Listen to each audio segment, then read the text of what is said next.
Morning Majlis, talking the stories that are shaping headlines.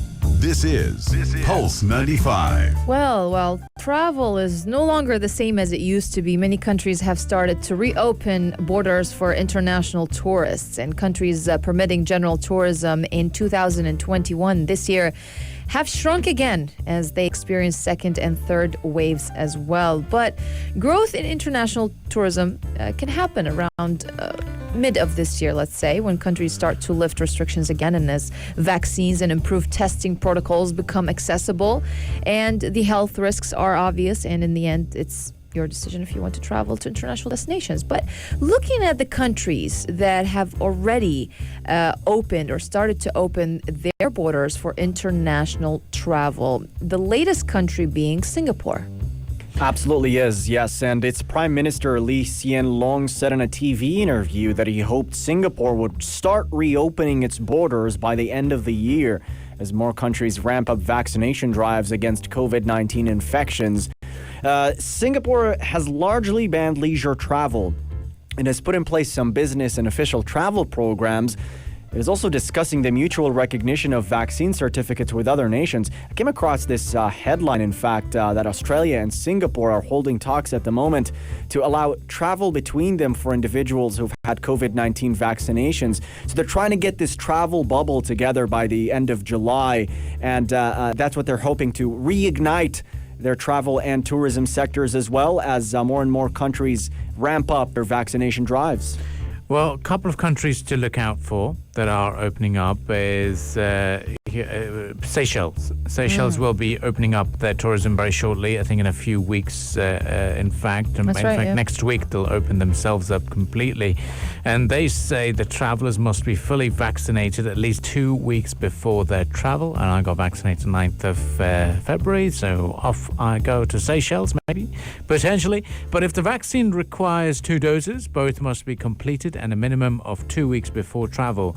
In addition to a certificate, a negative PCR test taken within 72 hours of travel will also be required on arrival. That is Seychelles. Another country, very famous and a very popular destination amongst the residents of the United Arab Emirates, is Georgia.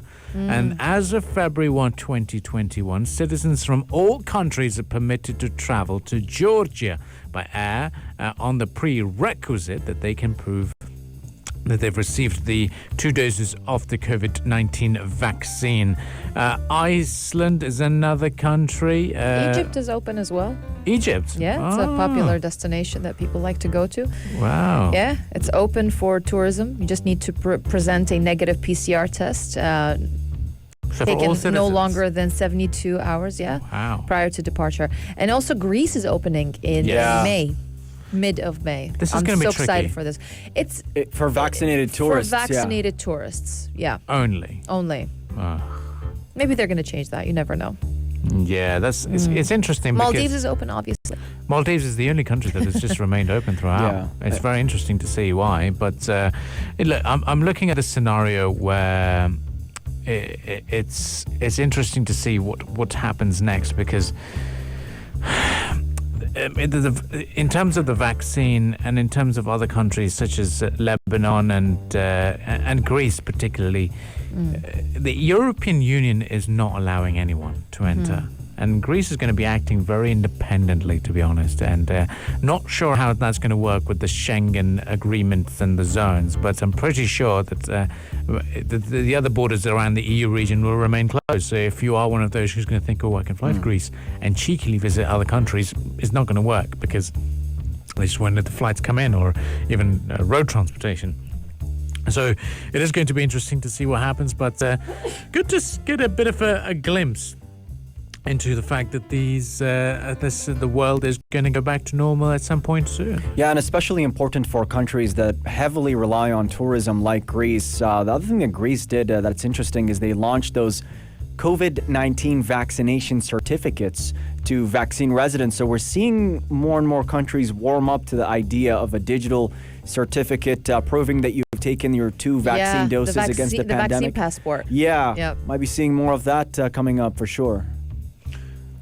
Another interesting thing is some people have been trying to make money out of the vaccines Mauritius was offering free vaccine to premium visa holders.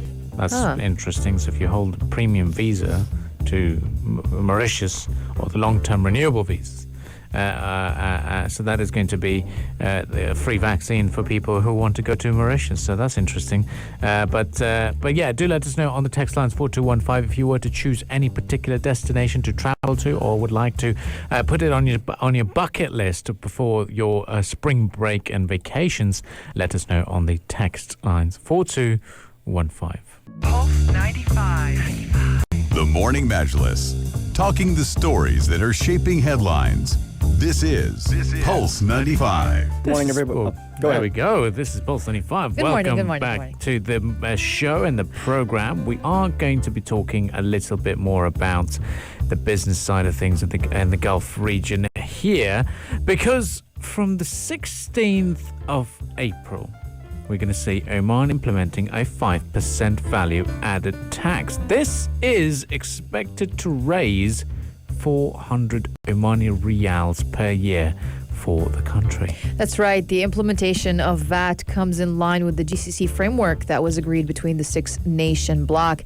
The UAE and Saudi Arabia levied 5% VAT starting back in 2018 on January 1st, followed by Bahrain, and Saudi Arabia later hiked VAT to 15% amidst shortfall in revenues due to plunge in oil prices.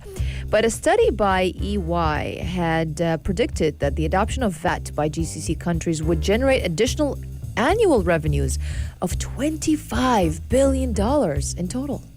Yes, absolutely, Rania. And this is an important development for Oman as well, especially with the focus now being supporting growth in the country. So they have been implementing a series of fiscal reforms to try and mitigate some of the issues that they had been going through. And Oman's tax authority had also opened a registration process for the companies to register in the special tax system in February last year. So this was announced well ahead of time. And according to the chairman of the tax authority in Oman, Saud bin Nasser bin Rashid Ashukeli, he said that companies have been given the necessary time to prepare their accounting systems and other measures for tax compliance. A couple of big other measures have taken place in Oman recently, especially when it came to modifying the roles that expats can take, the professions. There has been some reforms on that. There's also been talk. In fact, the finance ministry themselves said that in the 2020 to 2024 economic plan, they are expecting to introduce an income tax. Now, this will be specifically on high earners in the year 2022. None of the GCC states have got any form of income tax from individuals, but Sultan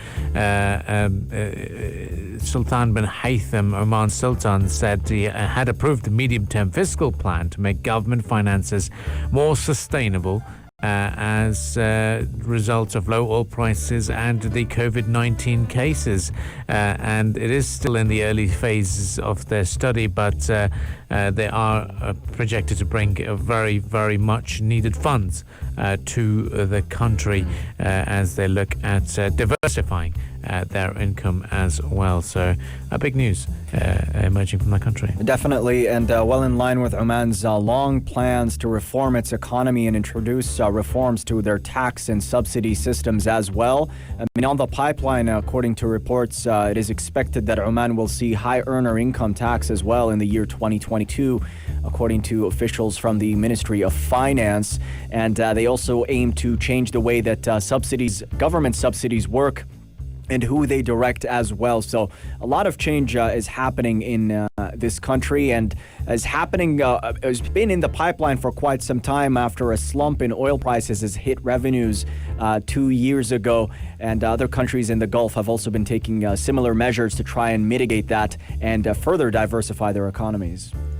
Certainly, and we will be letting you know in terms of what's happening across the globe for sure, in terms of the developments when it comes to improved finances and improved travel is one particular story that we'll be discussing with you later on in the program. But for now, we'll shift our focus to the world of entertainment, and this is because Queen Bee, Rania's super favorite individual, Exactly. has been scoring some valuable points at some award ceremonies.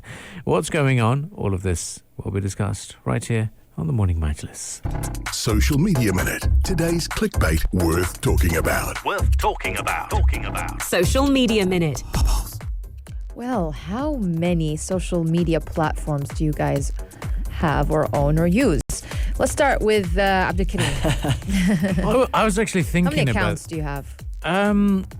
No, I'm going to consider company accounts as well. Okay. I'm going to consider the accounts LinkedIn? because definitely LinkedIn. I do consider LinkedIn as a social media. Definitely, I think it should be a social It is. media. It is. Yes, It yes, is. it should be a social media. It's not just a platform created by someone else. Right. It's you promoting yourself and promoting the work you do, and also connecting with others. It's a great platform for the social side of things. So I'll consider that as one. Facebook page, Facebook presenters page as well. It's got that. Then I've also got the company pages of, let's say, Pulse 95 Radio on Instagram. We, as us as presenters, also have access to it so that people can DM us and we can Right. talk to them, interact with them. That's why we post stories as well, so we have access to that.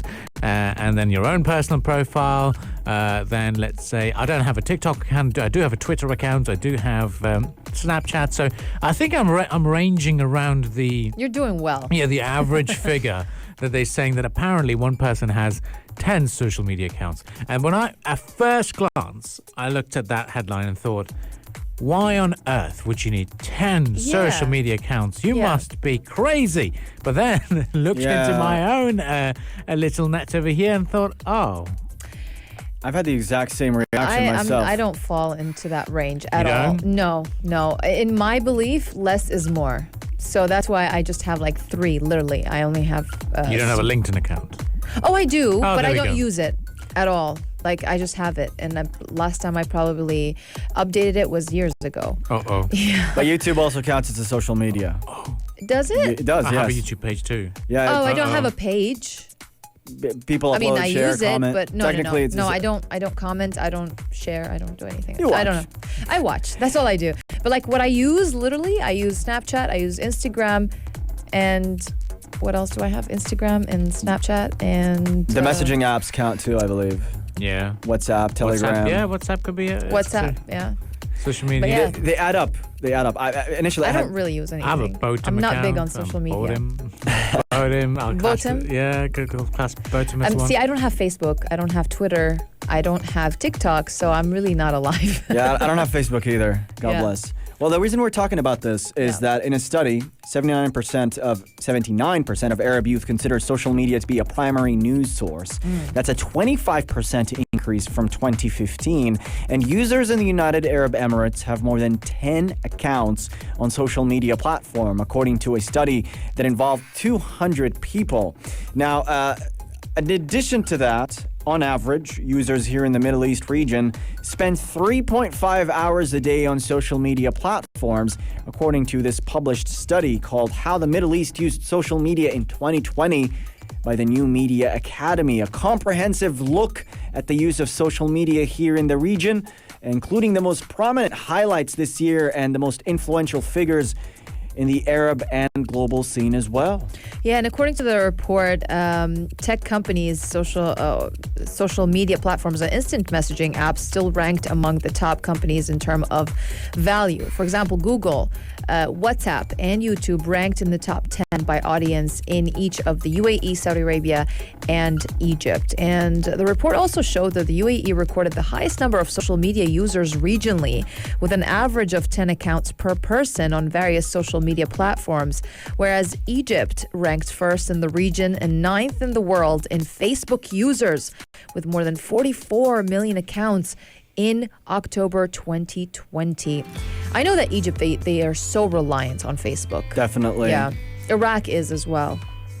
We've also seen a pretty significant increase for the fan base of influencers. Yeah. So this year, 2020, from Feb to August, we've seen a 65% increase in the fan base of influencers. And as far as the top choices for people here in the region, it's Google, WhatsApp, and YouTube. Those are the top social media platforms in the Middle East region, according to the study.